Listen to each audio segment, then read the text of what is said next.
Okay, in this video, I want to talk about, well, just can you imagine what it must be like for a counselor or therapist, someone who is dealing with, their client, some would call them patients, but no, it's actually a client, is someone who has been in a narcissistic relationship, like a marriage or a business or whatever, work with them. And they're going through the, they've been abused by them. That's so cute over there. What in the world is it used for? But anyway, somebody who's coming out of that and is a survivor. But let's focus on when it's, like a marriage. When not like a marriage, it is a marriage, or boyfriend, girlfriend, or whatever type situation.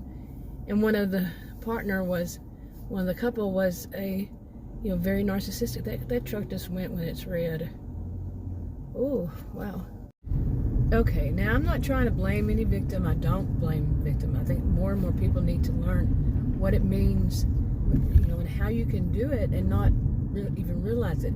So I'm not blaming the victim for how they are once they end the relationship. But what I am talking about is, what is the counselor hearing? And the counselor or therapist, I'm just going to say counselor, they should be aware of this happening.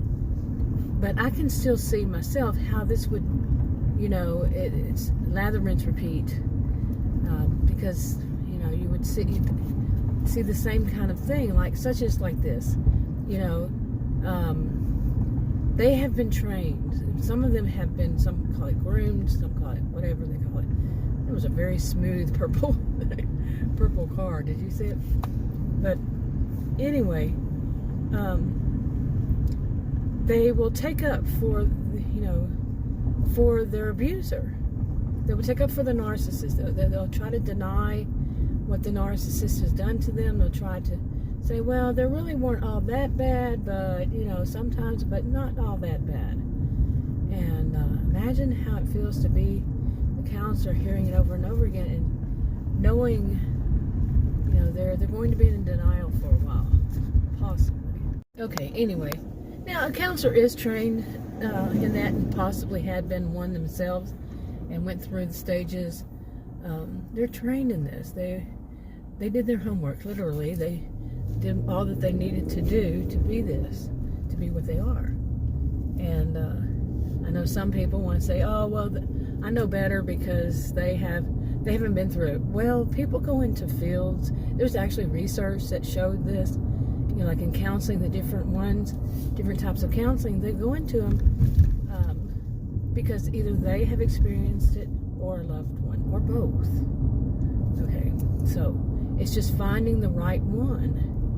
And some people,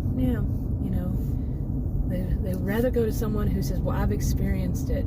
They've experienced it themselves. Possibly. They could have been the people who were causing it. They may have experienced it as a child, and they went on to be just as bad. You see what I'm saying?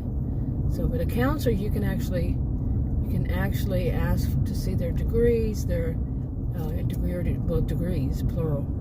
Most, it depends on where you live, but yeah, and their license and all their credentials. But yeah, but with somebody else just says that they've been through it, no. Unless they're an actual counselor or therapist, or somebody who can show those credentials. Yeah.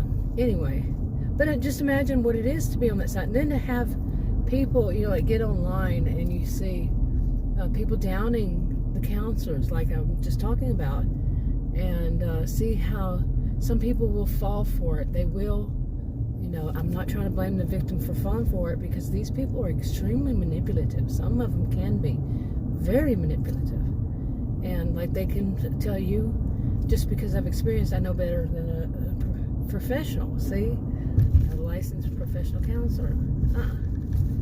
But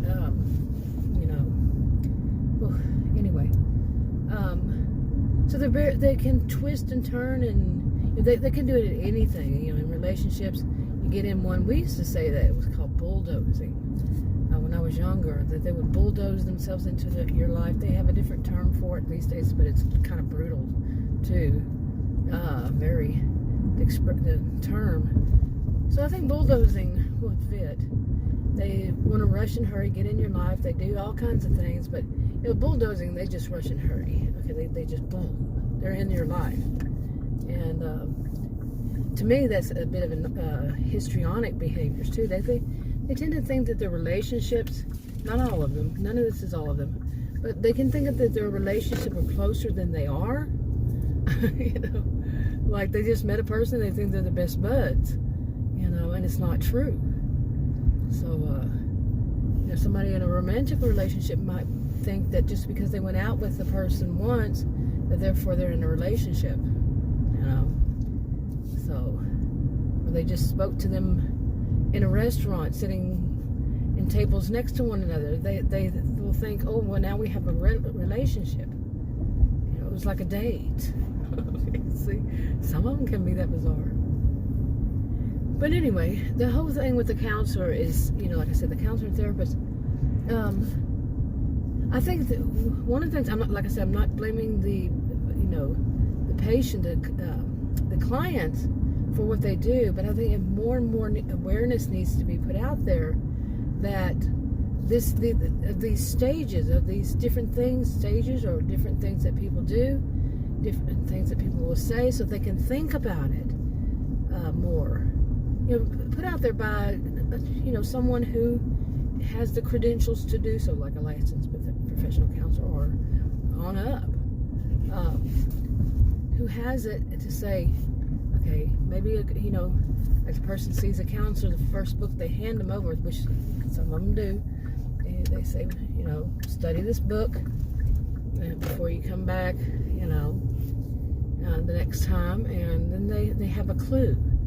I don't know if there's a book out there like that says, you're going to catch yourself blaming, catch yourself making excuses for this, these things. Probably would be, but is it a good source?